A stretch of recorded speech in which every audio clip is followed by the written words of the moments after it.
Yesterday, I reviewed the brand new beat-em-up based on the classic comic book hero, the Phantom. It's a lot of fun, and you should check it out. But that got me thinking about the cartoon version of the Phantom that was released in the mid-1990s, set in a far-flung future where robots and evil inventors ruled the world.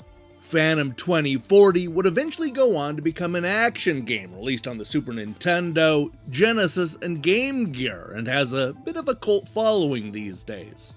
Now, you may be wondering, how does that old game compare?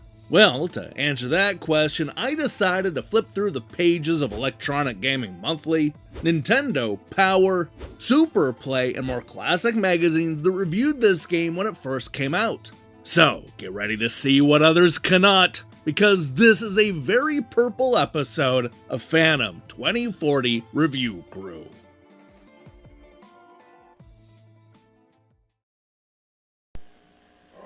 In the year 2040, a new hero prepares for action.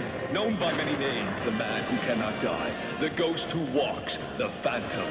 Powered by a supercharged hypercycle, smart guns, magnetic rope, and a holographic camouflage, the Phantom is sworn to save the world from graft and his army of robotic biots. With the fate of Earth and all humanity hanging in the balance, the Phantom is there.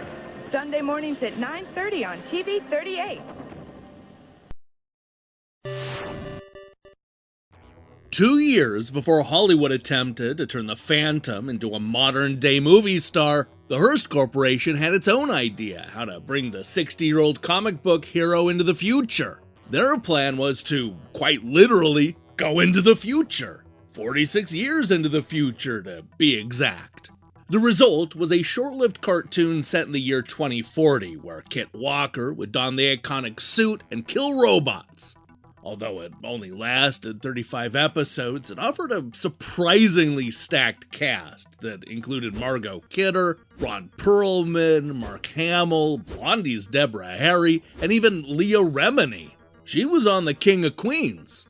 And just in case the distinctive character designs look familiar, they were created by Peter Chung, who was hot off of the success of Aeon Flux. Assuming that the cartoon would be a lot more popular, Viacom New Media quickly secured the rights to make a video game. The result was a 1995 action game that was clearly inspired by the Metroid franchise. The cartoon was well received at the time, but can the same be said about the video game adaptation? Let's find out. We're going to kick things off with Electronic Gaming Monthly, who reviewed Phantom 2040 back in their 71st issue. They gave it a score of 6.9 out of 10, but that average does not tell the full story, as there was a big disagreement between the four critics.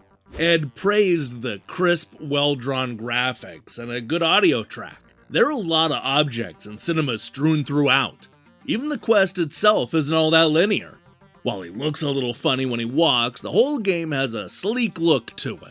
My only real pet peeve is the endless onslaught of mindless robots that always attack. Fake Ninja Sushi X disagreed, giving the game a 6, and complained that all the action games are starting to blend into each other. I guess if you're familiar with the Phantom as a character, the game would stand out a bit more. It's a good game with decent control and items, but there's really nothing special about it. Personally, I've never seen the comic or cartoon the character's from, so the game was just average to me. As is so often the case, EGM finds itself right in the middle of the review range. Nintendo Power went a little bit lower, giving the adventure a so-so 3.3 out of 5. Game Players wasn't even that generous, going even lower with a 61%. However, the lowest score comes from none other than Video Games, the ultimate gaming magazine. Their boast, not mine. They gave it a 5 out of 10, and boy, they had a full list of problems. There are so few interesting things going on in this game that I thought I'd fall asleep. I'd rather watch reruns of 227 than play Phantom 2040 for an extended period of time. The enemies throughout most of the game are almost laughable, and a great many of the bosses are just weak.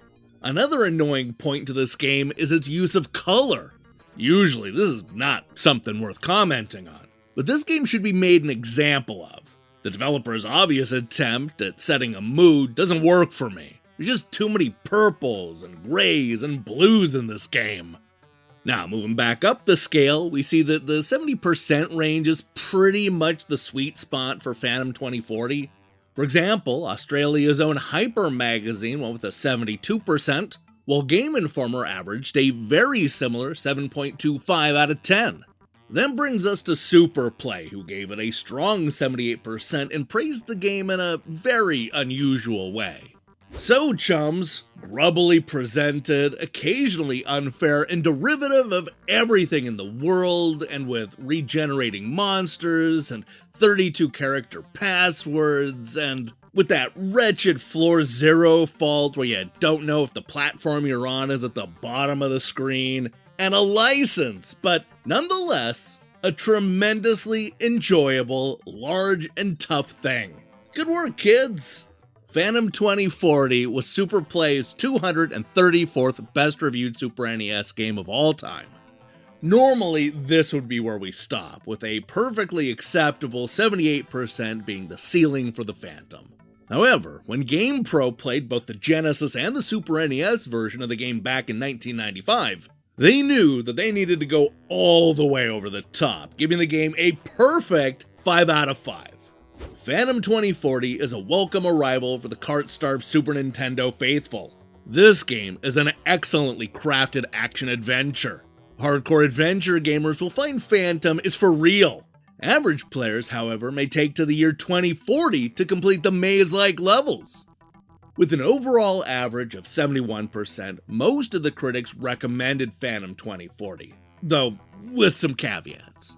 That said, there's quite a bit of range between the lowest and the highest scores, with Jeff Higgins over at Video Games Magazine really hating it.